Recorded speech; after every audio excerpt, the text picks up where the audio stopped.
halimbawa, di ba nagkakabukol dyan, Mhm. liver, hindi pwedeng operahin. Madadali ka pag Mhm. liver na yan. So, ang nakakatulong po diyan yung ating Kayani Sunset. Kaya Diba? isang sit. Kasi pag bukol po yan, hindi pwedeng operahin. Hindi basta-basta uoperahin yan. Tingnan mo po, hindi ka naman operahin ng doktor kung walang pag-aaral, kung walang mga ano, di ba? Mhm. Kasi kaya yan bukol, yung bukol na yan, in-encapsulate yan, foreign cells kasi yan. Yan, kaya yan ay binalot ng ating katawan, yan ay lason. Mhm. Diba? Lason. Ngayon, binalot lason. Ngayon, tutuntusin. Ay, di kakalat ang lason. Mhm. Diba? Ngayon, ang magagawa ni Kayani Sunset, yung lason na yan na ina-encapsulate ng ating katawan, tutunawin na lang niya. Mhm. Tutunawin para hindi na kumalat. Kasi kaya nga sabi po namin, ina-advise namin, di kami doktor, di ba? Sabi namin, di naman kami doktor, wala kami tayo. Pero natututunan po namin ito. Kasi kapag ka po yan ay, di ba, ang iba binabiopsy, tinutusok. Mhm. Eh pag natusok yan, yung kaunting butas niyan, na kapag yan ay kakalat ng kakalat yan, dadami.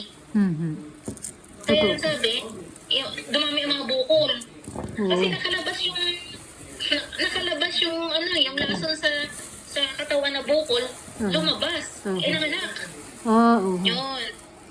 Di ba nanganak yung mga bukol? Eh kasi yung lumabas na liquid doon sa bukol, lalaki din yun. Oo. Mhm. Kasi nabutas eh. Yun.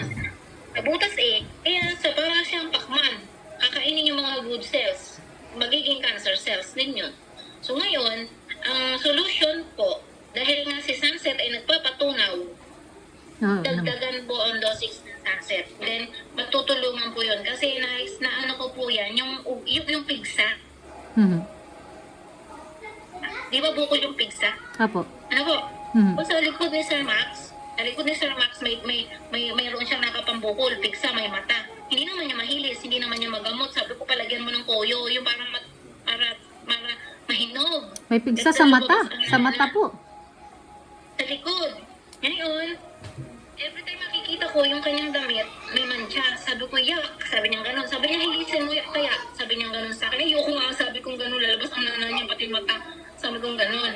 Eh ngayon, sumabay yung kanyang gout. Diba sa tuhod? Mhm.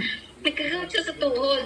Dinamihan niya ang inom ng Sunset. Kailangan niya uminom ng Sunset dahil paga eh. Inflammation nga eh. Ah. Nung dumami ang inom niya ng Sunset, nawala din yung bukol doon sa likod niya. Oh. Kasi natunaw yung pigsa. Mhm. Sabay nawala yung inflammation ng tuhod niya. Sabi niya, aba, ang galing, double purpose yung ginawa ko sa aking Ilang araw po Sabi yun? niya,